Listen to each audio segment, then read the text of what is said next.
এমন কি আছে যার জন্য তুমি তোমার রাধার কাছে আর ফিরতে পারবে না? কারণ আমার কর্তব্য আমার মা বাবাকে মুক্ত করা থেকে শুরু হবে, শেষ হবে না। আমার জন্মানোর উদ্দেশ্য, আমার জীবনের কর্ম সবসময় আমাকে এগিয়ে নিয়ে যাবে রাধা। এটাই আমার নিয়তি।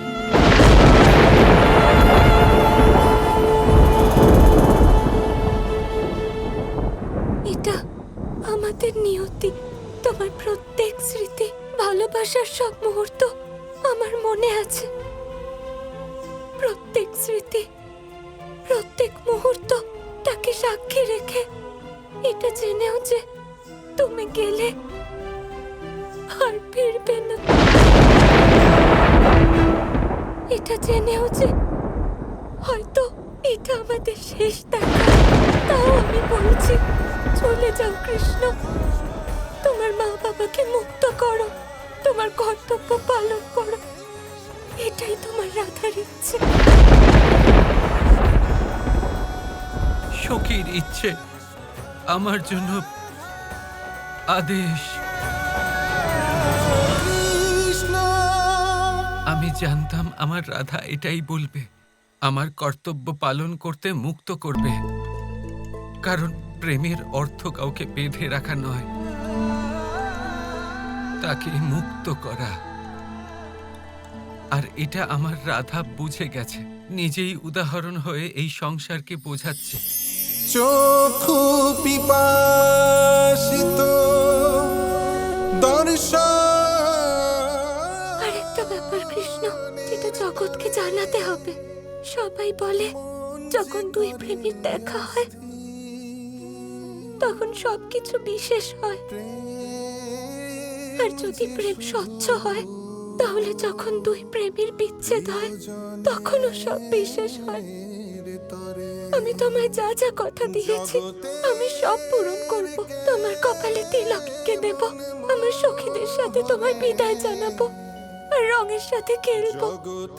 আর তুমিই বলেছিলে তো যে আমাদের প্রেম চিরকালের, আর চিরকালের প্রেমীরা একসাথে হয়েও আলাদা হয়, আবার আলাদা হয়েও একসাথে হয়, তাই না কৃষ্ণ?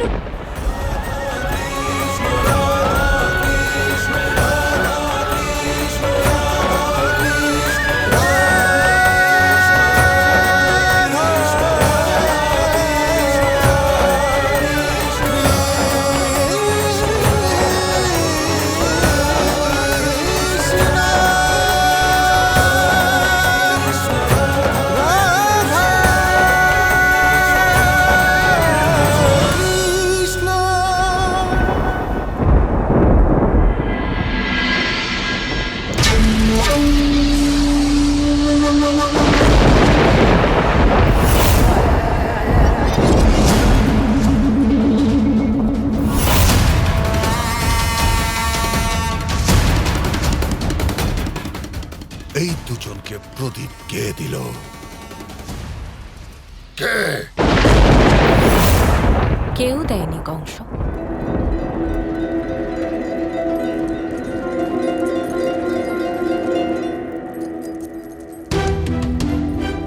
ভাবো কংস, যদি আমার ছেলে কারাগারের দরজা খুলতে পারে, তোমার সেনাদের অজ্ঞান করে দিতে পারে, আমাদের কারোর হস্তক্ষেপ ছাড়াই তোমার দরবারে নিয়ে যেতে পারে, তাহলে সে কি নিজের মায়ের কথা মতো তার জন্য প্রদীপ বানাতে পারে না?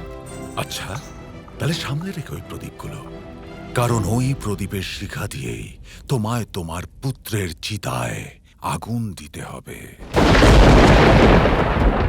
আমি ওই কৃষ্ণের হত্যার প্রবন্ধ করে দিয়েছি।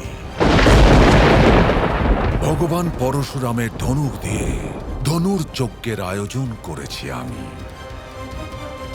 ওই কৃষ্ণকে এখানে আমার নিজের জমিতে নিয়ে আসবো আমি, আর এইখানেও আমায় কিচ্ছু করতে পারবে না।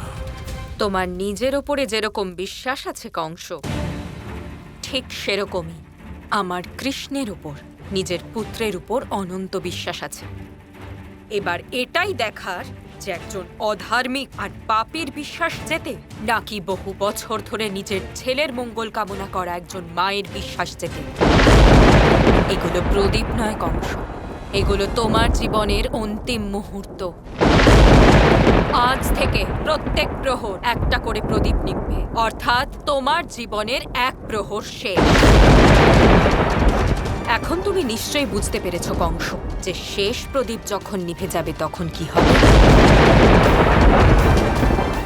তোমার মৃত্যু, মৃত্যু, মৃত্যু, মৃত্যু।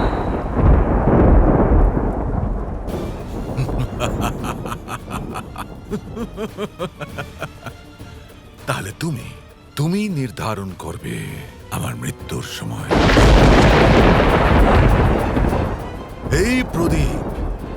এই প্রদীপ নির্ধারণ করবে মহাবলী কংসের মৃত্যু। বাতাসের একটা ঝাপটায় এই প্রদীপ নিভে যাবে, আর পুরো জগতে এরকম কোনো শক্তি নেই যার কাজে মহাবলী কংসের জীবনের শিখা নেভানোর ক্ষমতা আছে।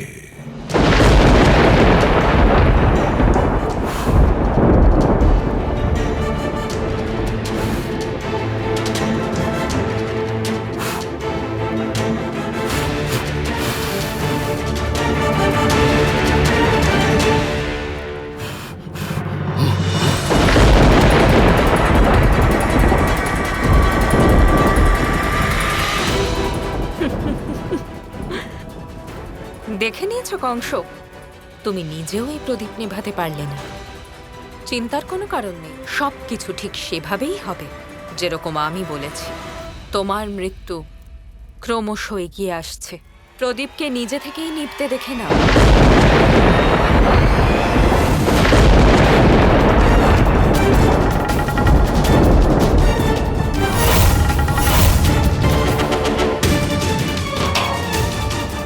তোমার জীবনের শেষ দিন গুনতে শুরু করে দাও কংস। তোমাকে বধ করতে আমার সন্তান আসছে।